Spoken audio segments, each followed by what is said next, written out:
मेहर मां खे अपडेट कंदालूं तो मेहर में 4 ॾींहं अॻु शहरनि पारां मोटरसाइकिल जी चोरी दौरान सोघो कयल जवाबदार खे पुलिस हाफ फ्राई करे छॾियो आहे। अवां खे अपडेट कंदालूं। अहम ख़बर आहे त मेहर में 4 ॾींहं अॻु शहरनि पारां मोटरसाइकिल जी चोरी दौरान सोघो कयल जवाबदार खे पुलिस हाफ फ्राई करे वरितो आहे। अहम ख़बर आहे, अवां खे ॾींदालूं। तफ़सील मालूम कंदासीं मंज़ूर महेसर खां। जी मंज़ूर।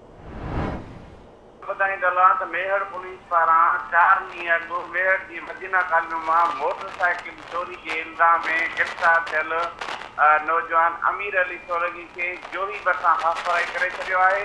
उन सिलसिले में राब्ते ते मेहर थाणे जे एसएसओ रसूल बख्श कंवर दावा कई आहे त जवाबदार जी निशानदी ते संदसि साथी ऐं मुलवस ॾोहनि में साथियुनि जी निशानी ते बाद जोही भरिसां पहुतासीं त जवाबदारनि जो पुलिस सां मुक़ाबिलो थी वियो, जंहिं दौरान मेहर ऐं जोही पुलिस जी गॾियल मुक़ाबले दौरान जवाबदार पंहिंजे ई साथियुनि जी फायरिंग में ज़ख़्मी थियो आहे। हिन वक़्तु ज़ख़्मी खे दादू सिविल अस्पताल दाख़िल कयो आहे, जॾहिं त जवाबदारनि जे वारसनि जो चवणु आहे त पुलिस 4 ॾींहं केस रखी असां खां कहिड़ी रिश्वत तलब करे रही न ॾियण ते असांजे नौजवान खे मुक़ाबिलो कयो आहे ऐं हिन वक़्तु ताईं पुलिस गिरफ़्तार थियल या ज़ख़्मी थियल जवाबदार बाबति केस दाख़िल करण जा का तफ़सील नथी ॿुधाए ऐं जॾहिं त 4 ॾींहं गिरफ़्तार कया हाफ फ्राई कयो आहे। जी ठीक है, वरी मेहरबानी अवां जी अपडेट करण लाइ।